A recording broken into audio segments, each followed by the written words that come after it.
क्या आपको पता है, हर जंगल में पेड़ों के पीछे सिर्फ जानवर नहीं रहते।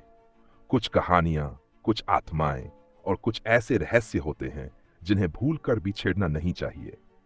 हमारी कहानी शुरू होती है आरव से, एक शांत, अकेला लेकिन बेहद जिज्ञासु लड़का जिसे रात में जंगल घूमने का अजीब सा शौक था। एक रात वह पुराने साइलो वन में चला गया। वो जगह जाने की सख्त मनाही थी। जैसे जैसे वह जंगल के अंदर गया, हवा अचानक ठंडी पड़ने लगी, झिंगुरों की आवाज गायब हो गई और पेड़ ऐसे कांपने लगे जैसे कोई उन्हें छू रहा हो। अचानक एक धीमी, टूटती सिसकती लड़की की आवाज सुनाई दी। कोई है वहां? आरव की आवाज कांप उठी। आवाज फिर आई, कृपया मेरी मदद करो। आरव का दिल धड़कने लगा, लेकिन उसके कदम अपने आप आवाज की तरफ बढ़ने लगे।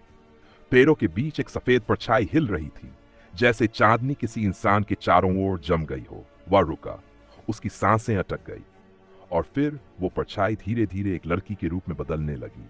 एक बेहद खूबसूरत पर गहरी उदासी में डूबी हुई लड़की। लंबे खुले बाल, सफेद साड़ी और चेहरे पर ऐसा दर्द जो किसी जीवित इंसान में नहीं होता। लड़की ने कहा, मेरा नाम और मैं यहां बंधी हुई हूं। आरव ने कांपते हुए पूछा, किससे बंधी हुई? आद्या का चेहरा अचानक डर से सख्त हो गया। उसकी आंखें कांपीं और उसने पीछे देखा। जंगल की काली छाया उसके चारों ओर घूम रही थी। वक्त बहुत कम है, वह फुसफुसाई। तुम्हें यहां नहीं होना चाहिए, नहीं तो वो तुम्हें भी ले जाएगा। आर्व ने डरते हुए कहा, वो कौन? आद्या ने उसका हाथ पकड़ा। उस स्पर्श में अनजानी गर्माहट थी और एक ऐसा दर्द जो इंसानी भी था पर लौकिक भी। वह बोली, जो भी मैं कहूं ध्यान से सुनो। तुम ही मेरी आखिरी उम्मीद हो। मेरी अधूरी कहानी को पूरा करो, वरना हम दोनों इस जंगल से कभी नहीं निकल पाएंगे। आर्व ने उसका हाथ कसकर पकड़ा। मैं मदद करूंगा, तुम बस बताओ। आत्या की आंखों में पहली बार हल्की सी मुस्कान चमकी, जैसे किसी ने सदियों बाद उसे उम्मीद दी हो। पर तभी जमीन हिलने लगी, पेड़ों की छाल अपने आप फटने लगी और जंगल में एक दानवी भयानक गर्जना गूंजी। आत्या, तुम फिर से नियम तोड़ रही हो।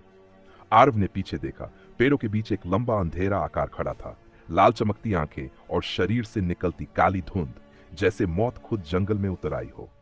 आद्या चीखी, भागो आर्व, अभी भागो।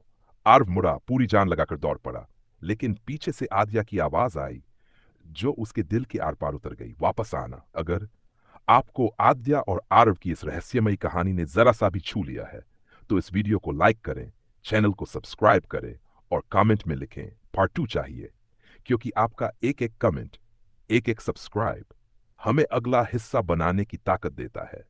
मिलते हैं इस अधूरी कहानी की अगली कड़ी में, जहां साइलो वन का असली रहस्य धीरे धीरे अंधेरे से बाहर आएगा।